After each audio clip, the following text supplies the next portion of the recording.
Citroen C4 ile birlikteyiz. Citroen'in kompakt hatchback modeli olan C4 uzunca bir aradan sonra makyajlandı.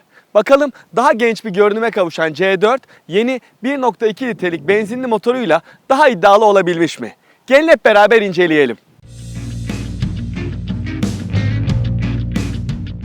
C4'ün tasarımında çok büyük değişiklikler yok. En büyük kozmetik değişiklikler aydınlatma grubunda yer alıyor. Tamponlara doğru incelen yeni farlar C4'ün önündeki tek yenilik. Profilinde herhangi bir değişiklik yapılmamış olan C4'ün arkasında da aydınlatma grubu elden geçirilmiş. Formu korunan stop lambalarının içi 3 boyutlu efekti verilmiş şekliyle daha modern görünmeyi başarıyor.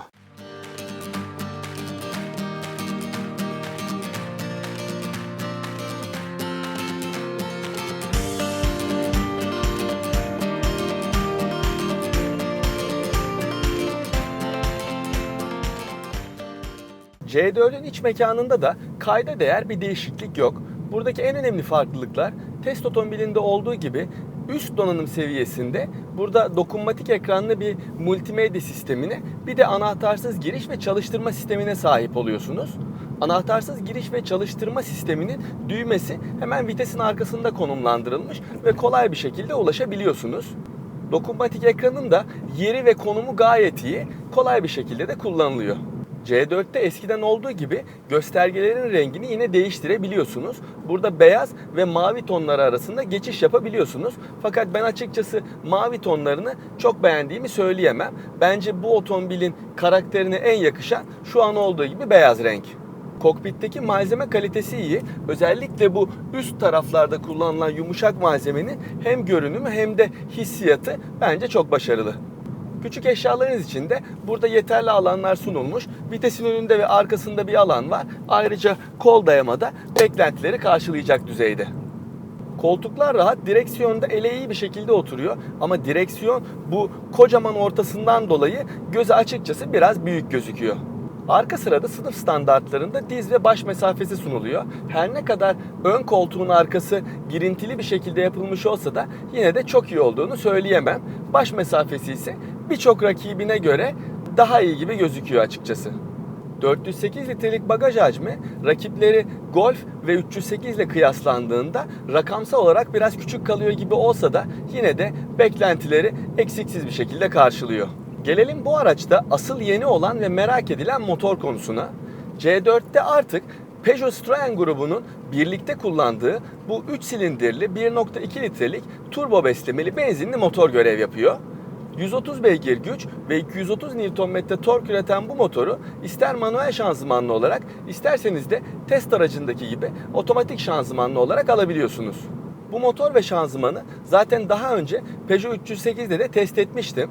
O testi merak ediyorsanız ve henüz izlemediyseniz her zaman olduğu gibi ekranın sağ üst köşesine tıklayarak o videoya bir göz atabilirsiniz.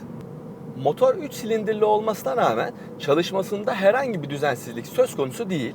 Ayrıca turbo beslemeden dolayı kesinlikle canlı bir yapıda olduğunu söyleyebilirim.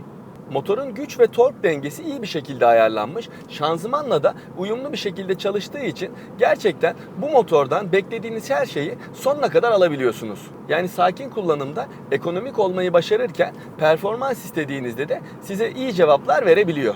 Şanzımanın geçişlerinin sarsıntısız olduğu kadar hızlı olması da bence övgüyü hak ediyor.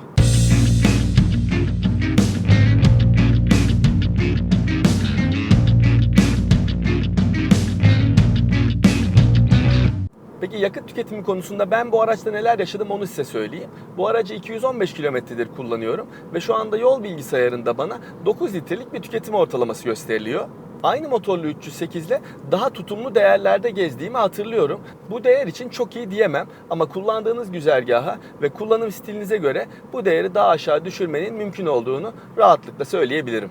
C4'ün süspansiyonları çoğu Fransız otomobilinde olduğu gibi darbe emiş konusunda bence Alman rakipleri kadar iyi değil kesinlikle. Bu durum C4'te de böyle ne yazık ki. Yani düzgün bir asfaltta ilerlerken herhangi bir problem yaşamıyorsunuz. Ama bozuk zeminlere girdiğiniz zaman özellikle arka aks darbeleri sönümlemekte biraz zorlanıyor ve sesli çalışıyor. Direksiyonun isteklere verdiği cevaplar ve süspansiyonların yola tutunma istekliliği de sınıfındaki rakipleriyle benzer seviyede bence. Citroen C4 çok güçlü rakiplerin olduğu bir arenada mücadele ediyor. Yani işi pek kolay değil. Ama yeni 1.2 litrelik canlı motoru ve otomatik şanzımanıyla elinin çok daha güçlü olduğu ortada.